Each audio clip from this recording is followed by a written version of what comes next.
السلام عليكم ورحمة الله وبركاته. مفهوم العنصرية اللي دايما الغرب بيتهمنا بيه، للأسف نكتشف مؤخرا إن ده لأ، عندهم هم مش عندنا إحنا خالص. طب هم كانوا بيتهمونا بيه عشان يعني الحليفة بتاعتهم أو الوليدة بتاعتهم إسرائيل المدللة اللي هي موجودة عندنا في الشرق الأوسط.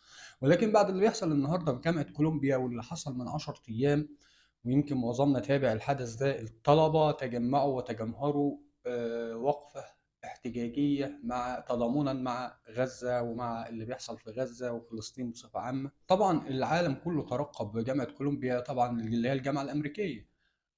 واحنا كنا تابعنا ان رئيس كولومبيا قطع العلاقات بينه وبين اسرائيل في الوقت اللي كان الطلاب عاملين فيه وقفة احتجاجية او اعتصام لمدة 10 ايام. كان يعني انفض من يومين بالظبط، انفض بالقوة. وهنا بقى يجي المفهوم بتاع ايه؟ حرية التعبير عن الرأي اللي طول عمر امريكا بتحاول تغرسه في دماغ الدول كلها وفي دماغ العرب. وحقوق الإنسان، حقوق الإنسان دي عرفناها خلاص، موقفها والبريجة اللي بعتتها بتاعت الصواريخ اللي كانت بعتها في الحرب على إيه؟ على قطاع غزة اللي كانت بتدعم بيها إسرائيل. ده عرفنا منها موضوع حقوق الإنسان اللي طول عمرهم تعبين دماغنا بيه. ولكن كان اللي يعني الحتة اللي كانت لسه فاضلة عندهم هي حتة إيه؟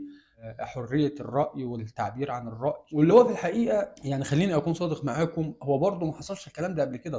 طلاب الجامعات بيعتصموا وهم ما فضوش الاعتصام. دي المرة أو السابقة الأولى من نوعها، لأن المرة دي إسرائيل.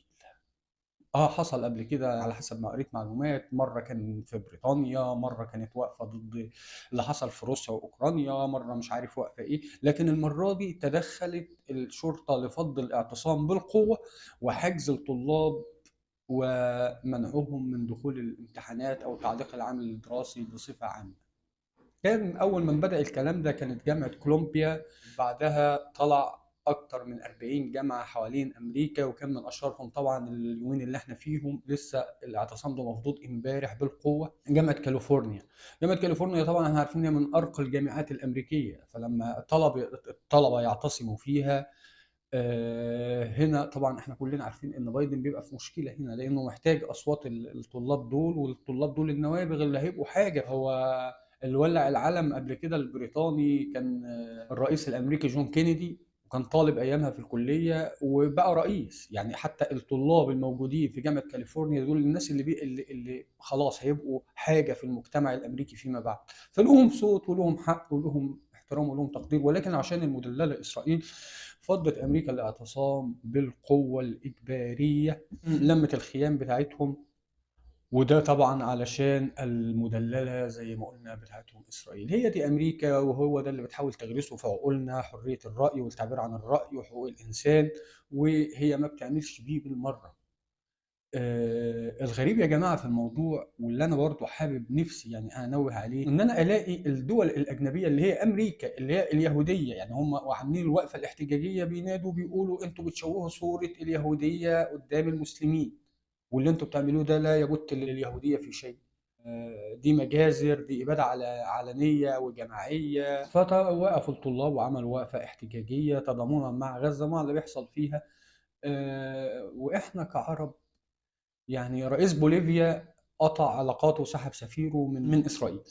رئيس كولومبيا قطع العلاقات مع اسرائيل وسحب السفير مع اللي بيحصل النهارده في معظم الدول. على فكره ده موجود في فرنسا، في كذا عاصمه في فرنسا، في باريس، موجود في الولايات المتحده الامريكيه اكثر من 40 جامعه على الوضع ده. وفي حول العالم الاجنبي والعالم الغربي كله متضامن مع غزه. واحنا العرب هنا ومحلك سر، اخرنا ان احنا نبني جدار عازل بيننا وبينهم. زي ما هم طلعوا صرحوا وقالوا، وانا مش عايز اعرض الفيديو ده لحد كانوا مستضيفينه من اسرائيل، وطلع قال تهجموا على مصر، اعملوا وقفه احتجاجيه ضد مصر بدل ما هم عاملينها ضد اسرائيل.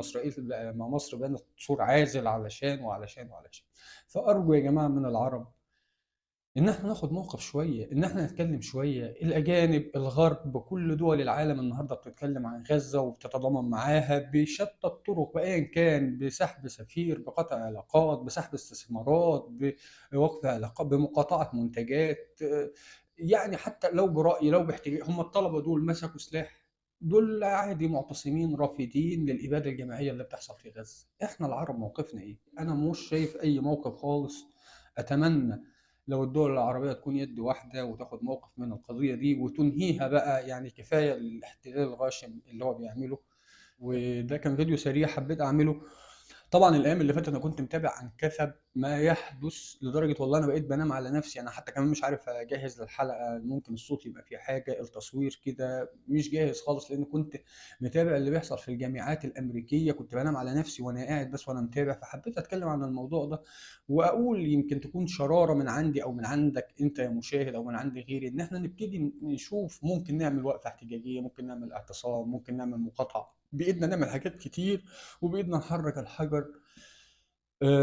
دي كانت الحلقة الأولى في الموسم الثالث. حابب أقول لكم كل سنة وانتم طيبين، وبمناسبة العيد الكبير طبعا لأن ما عملتش فيه حلقات، وبكون بعتذر للغياب الطويل، وأتمنى ما أكونش طولت عليكم. تصبحوا على خير.